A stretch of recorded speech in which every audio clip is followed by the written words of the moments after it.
Hi friends, तो आप लोग का फिर से स्वागत है स्टडी विद बाबा ट्रिक्स में फ्रेंड्स। तो फ्रेंड्स हम लोग फिर से चलाए हैं खान ग्लोबल स्टडीज़ के द्वारा, खान सर के द्वारा जो आपका 50 क्वेश्चन का सेट चलाया जा रहा है फ्रेंड्स, उसका सेट नंबर 12 लेकर फ्रेंड्स। तो इसके पहले भी मैंने 10 सेट को कंप्लीट कराया फ्रेंड्स। 11 नंबर सेट जो है किसी कारणवश अपलोड नहीं हो पाया है, उसको मैं बाद में अपलोड करूँगा फ्रेंड्स।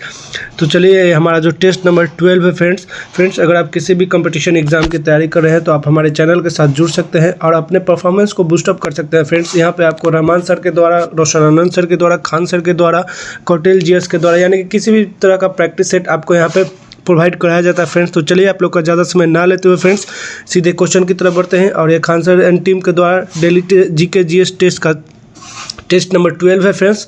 तो चलिए, हमारा पहला क्वेश्चन जो है, लटकती घाटियाँ कहाँ पाई जाती हैं? तो लटकती घाटियाँ जो होती है फ्रेंड्स, हिमानी क्षेत्रों में पाई जाती है। लटकती घाटियाँ का मतलब है इस तरह का स्ट्रक्चर होता है फ्रेंड्स, ठीक है, इस तरह का स्ट्रक्चर होता है, ठीक है। और ये ऊपर से एक छत होती है और ये ऐसे करके लटकती रहती है, इसी को लटकती हुई घाटियाँ कहा जाता है। ये हिमानी छत यानी कि जहाँ पे बर्फ़ होता है फ्रेंड्स, बर्फ़ पानी जो है आधे बर्फ को काट देता है और ये ऐसे लटकते हुए स्ट्रक्चर का निर्माण करती हैं। तो ये हिमानी क्षेत्रों में पाई जाती हैं। नेक्स्ट क्वेश्चन की तरफ बढ़ते हैं फ्रेंड्स। प्रति चक्रवात में वायु की दिशा क्या होती है? तो एक होता है चक्रवात, एक होता है प्रति चक्रवात फ्रेंड्स। तो प्रति चक्रवात में जो होता है ना, वायु की दिशा उत्तरी गोलार्ध में घड़ी की सुइयों के अनुकूल तथा दक्षिणी गोलार्ध में घड़ी की सुइयों के विपरीत होता है, ठीक है फ्रेंड्स। तो आपका ऑप्शन नंबर प्रति चक्रवात में ए सही हो जाएगा, ठीक है। अगर चक्रवात की बात करेगा तो उत्तरी गोलार्ध में घड़ी की सुइयां विपरीत तथा दक्षिणी गोलार्ध में घड़ी की सुइयां अनुकूल चलती हैं, तो ये आपका चक्रवात होता है, ठीक है फ्रेंड्स। तो आप लोग याद रखिएगा, आपका ऑप्शन नंबर ए जो है सही हो जाएगा। नेक्स्ट क्वेश्चन की तरफ बढ़ते हैं फ्रेंड्स। क्वेश्चन नंबर 3, निम्नलिखित में से कौन सा युग में सुमेलित नहीं है फ्रेंड्स? और ये फ्रेंड्स ये ज्योग्राफी का क्वेश्चन है अभी, और ये जो है यहाँ पे कौन सी हवा जो है कहाँ पे चलती है, तो उसी का दिया हुआ है। चलिए हम लोग मिलाते हैं।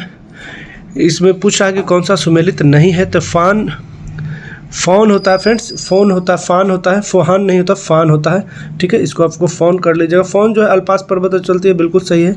बूढ़ा जो है आपका पोलैंड में नहीं चलता है फ्रेंड्स, ये आपके अटलांटिक सागर में चलता है, ठीक है, अटलांटिक सागर में चलता है। अब बाकी मिस्ट्रल आपका राइन घाटी, खमसीन आपका मिस्र।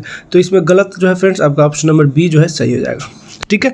नेक्स्ट क्वेश्चन की तरफ होता है 4 नंबर क्वेश्चन। प्रति चक्रवात में वायु की दिशा होती है, फिर से रिपीट हो गया क्वेश्चन फ्रेंड्स। तो ये आपका ऑप्शन नंबर ए होता है, उत्तरी गोलार्ध में घड़ी की सुइयों के अनुकूल तथा दक्षिणी गोलार्ध में घड़ी की सुइयों को विपरीत होता है, ठीक है फ्रेंड्स। 5 नंबर क्वेश्चन है, निम्नलिखित में से किन देशों के समूह से भूमध्य रेखा गुजरती है? तो भूमध्य रेखा जो है फ्रेंड्स आपका कोलंबिया, केन्या और इंडोनेशिया के समीप से गुजरती है फ्रेंड्स, ठीक है। नेक्स्ट क्वेश्चन की तरफ होते हैं 6 नंबर क्वेश्चन है, मेंटल के संबंध में निम्नलिखित में से कौन सा कथन सत्य है? तो मेंटल आपको पता होगा कि अर्थ जो है, अर्थ को 3 भागों में बांटा गया फ्रेंड्स। तो वही पूछा है कि मेंटल के संबंध में कौन सा कथन जो है सही है, कौन सा कथन असत्य है? असत्य पूछा फ्रेंड्स, सही नहीं पूछा। इसकी गहराई 35 से 2900 किलोमीटर तक है, बिल्कुल सही बात है।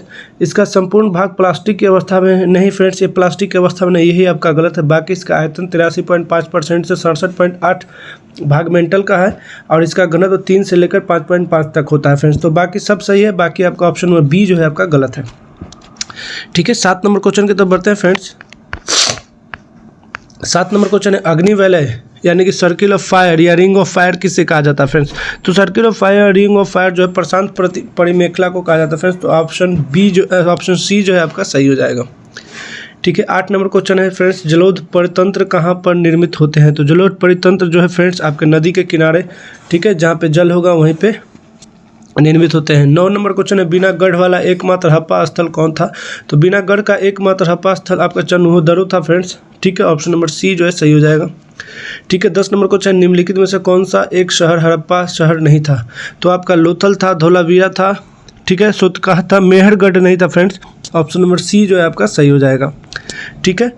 11 नंबर क्वेश्चन है, हड़प्पा कालीन लोगों के अस्त्र शस्त्र किससे बनाए जाते थे? तो हड़प्पा कालीन लोगों के अस्त्र शस्त्र जो तो फ्रेंड्स आपके पत्थर के भी होते थे, ताम्र के भी होते थे और कांच के भी होते थे। तो ऑप्शन नंबर डी जो है इसका सही हो जाएगा, उपयुक्त में से एक से अधिक हो जाएगा, ठीक है।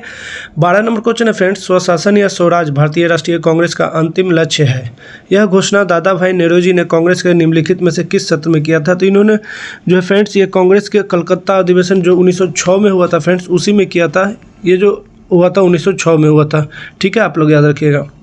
13 नंबर क्वेश्चन है, पहली बार प्राचीन भारत का इतिहास व्यवस्थित रूप से निम्नलिखित इतिहासकारों में से किसने तैयार किया था?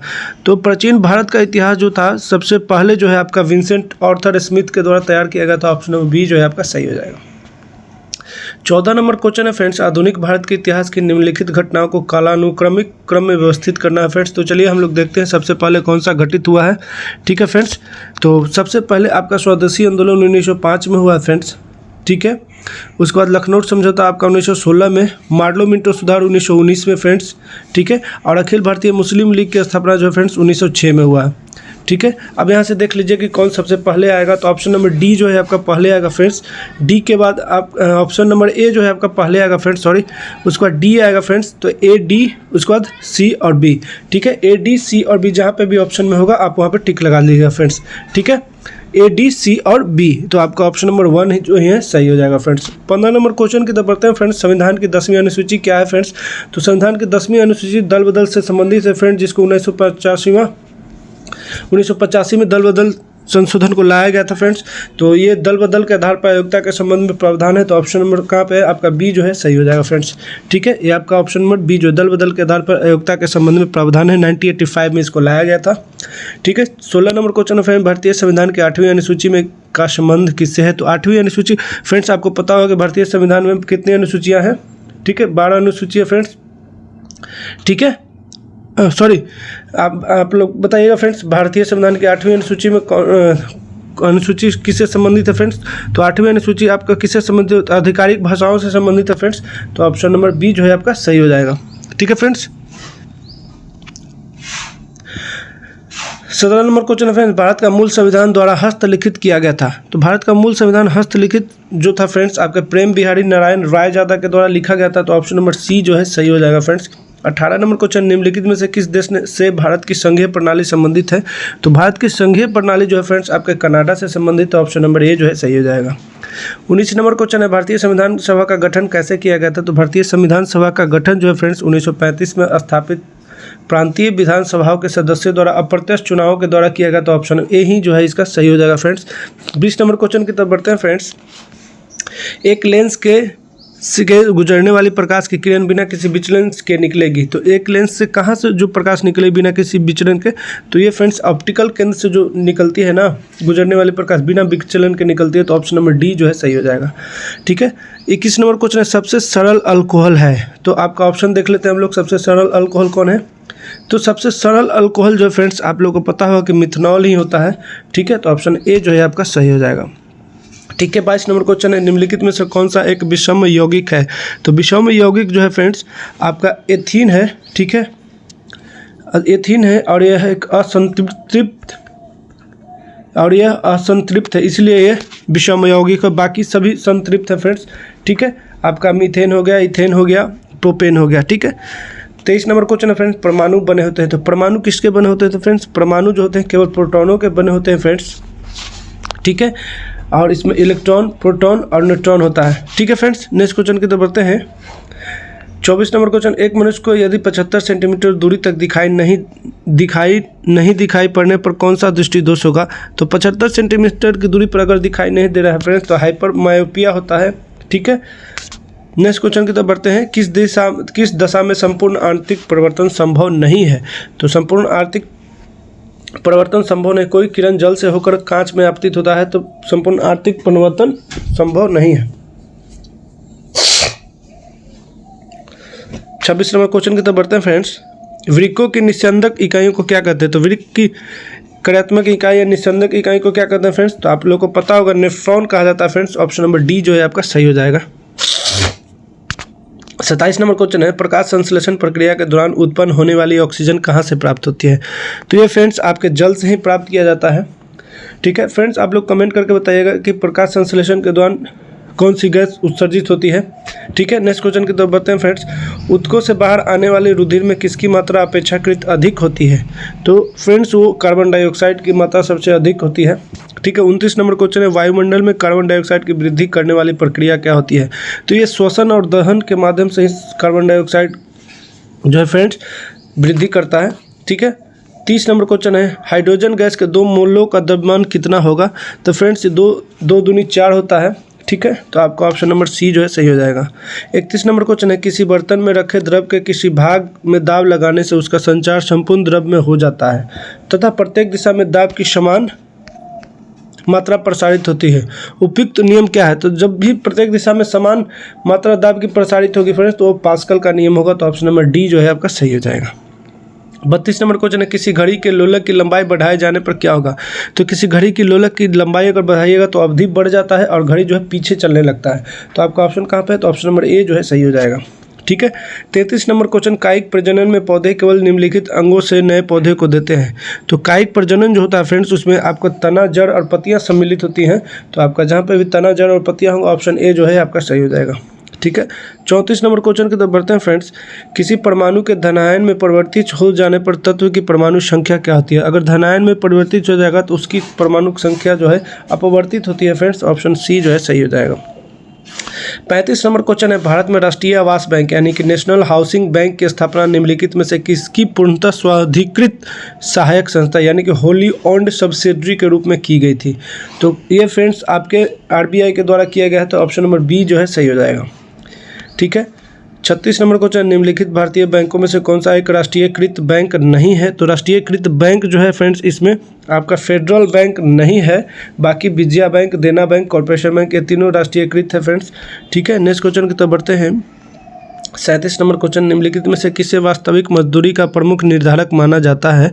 तो ये फ्रेंड्स आपके क्रय शक्ति को माना जाता है। ऑप्शन नंबर सी जो है सही हो जाएगा। ठीक है। 38 नंबर क्वेश्चन है, स्वतंत्रता प्राप्ति के बाद भारतीय अर्थव्यवस्था में निम्नलिखित में से कौन सी घाटी सबसे पहले घटित हुई थी? कौन सी घटना सबसे पहले घटित हुई थी स्वतंत्रता प्राप्ति के बाद? तो चलिए हम लोग देखते हैं कौन सी घटना सबसे पहले घटित हुई थी फ्रेंड्स। तो 38 नंबर क्वेश्चन का, बैंकिंग विनियम अधिनियम की शुरुआत। ठीक है। भारतीय स्टेट बैंक का राष्ट्रीयकरण, प्रथम पंचवर्षीय योजना का कार्यान्वयन, बीमा कंपनियों का राष्ट्रीयकरण। तो चलिए सबसे पहले हम इन लोगों का डेट देख लेते हैं फ्रेंड्स। ठीक है, कि कौन सा कब हुआ था और सबसे पहले कौन हुआ था। तो ये 1949 में हुआ था फ्रेंड्स, बैंकिंग विनियम। ठीक है। राष्ट्रीय बैंक का भारतीय बैंक का राष्ट्रीयकरण 1955 में। ठीक है फ्रेंड्स। और प्रथम पंचवर्षीय योजना 1951 में। ठीक है। और उसके बाद बीमा कंपनियों का राष्ट्रीयकरण 1956 में। तो आपको यहीं से पता चल जाएगा फ्रेंड्स कौन सबसे पहले हुआ था। तो ये बैंकिंग विनियम अधिनियम की शुरुआत जो था, ऑप्शन ए जो ही है आपका सही हो जाएगा। ठीक है। आप लोग डेट नोट कर सकते हैं फ्रेंड्स। ठीक है। बीमा कंपनियों का राष्ट्रीयकरण किस वर्ष हुआ? ठीक है फ्रेंड्स। तो अभी मैंने ऊपर बताया फ्रेंड्स 1956 में हुआ है। ठीक है। तो ऑप्शन ए जो है आपका सही हो जाएगा। 40 नंबर क्वेश्चन की तरफ बढ़ते हैं। किस वर्ष राष्ट्रीय कृषि और ग्रामीण विकास बैंक यानी कि नाबार्ड ने राष्ट्रीय विकास के लिए राज्यों को नरम ऋण यानी कि सॉफ्ट लोन प्रदान करने के लिए ग्रामीण बुनियादी ढांचा विकास कोष की योजना को स्वीकार कर लिया? तो ये फ्रेंड्स 1994 में किया था। तो ऑप्शन नंबर डी जो है आपका सही हो जाएगा। 41 नंबर क्वेश्चन है, हाल ही में यूपीएससी ने नौकरशाही में लेटरल एंट्री से संबंधित विज्ञापन रद्द कर दिए। इस संदर्भ में निम्नलिखित कथनों पर विचार करें। ठीक है। पहला है, लेटरल एंट्री का मतलब मध्य और वरिष्ठ स्तर के पदों को भरने के लिए सेवा संवर्गों के बाहर से किसी व्यक्ति की भर्ती प्रक्रिया। नहीं फ्रेंड्स, ये तो आपका ये बिल्कुल सही है। ठीक है, लेटरल एंट्री के द्वारा। दूसरा, इसे औपचारिक रूप से 2018 में पेश किया गया था। ये भी सही, यानी कि 1 और 2 दोनों सही है फ्रेंड्स। ऑप्शन सी जो है इसका सही हो जाएगा। ठीक है। 42 number question, 19 CII India Africa business conclave का उद्घाटन किसने किया? तो इंडिया और अफ्रीका बिजनेस कॉन्क्लेव का उद्घाटन आपके उपराष्ट्रपति जगदीप धनखड़ के द्वारा किया गया फ्रेंड्स। ठीक है। नेक्स्ट क्वेश्चन की तरफ बढ़ते हैं। ठीक है। 43 नंबर क्वेश्चन है फ्रेंड्स, पेरिस पैरा ओलंपिक में भारतीय ओलंपिक संघ ने सेफ डे मिशन युक्त 43 नंबर क्वेश्चन है फ्रेंड्स नियुक्त किया है। तो ये फ्रेंड्स आपके सत्यप्रकाश सांगवान जी को किया गया है। ठीक है। 44 नंबर क्वेश्चन है फ्रेंड्स, हाल ही में लॉन्च प्रॉम्प्ट पोर्टल के संदर्भ में कथनों पर विचार करें। 44 नंबर क्वेश्चन। ठीक है फ्रेंड्स, तो ये जो है चलिए पढ़ते हैं। यह प्रॉम्प्ट पोर्टल परियोजना के वास्तविक समय पर ट्रैकिंग और विश्लेषण की सुविधा के लिए डिजाइन किया गया। बिल्कुल सही बात है। दूसरा है, यह ऑनलाइन मंच परियोजना प्रबंधकों और हितधारकों को सूचित निर्णय लेने में सक्षम बनाता है। बिल्कुल सही, यानी कि 1 और 2 दोनों सही है फ्रेंड्स। ठीक है। तो आपका ऑप्शन नंबर सी जो है सही हो जाएगा। ठीक है। 45 नंबर क्वेश्चन, अंतर्राष्ट्रीय क्रिकेट परिषद ने 9वें महिला T20 विश्व कप को बांग्लादेश से कहाँ हस्तांतरित कर दिया है? तो बांग्लादेश से उठा के इसको UAE में हस्तांतरित कर दिया है फ्रेंड्स। ठीक है, नेक्स्ट क्वेश्चन की तरफ बढ़ते हैं। 46 नंबर क्वेश्चन, हाल ही में राष्ट्रीय भू विज्ञान पुरस्कार प्रदान किए गए, इस संदर्भ में निम्नलिखित कथनों पर विचार करना है।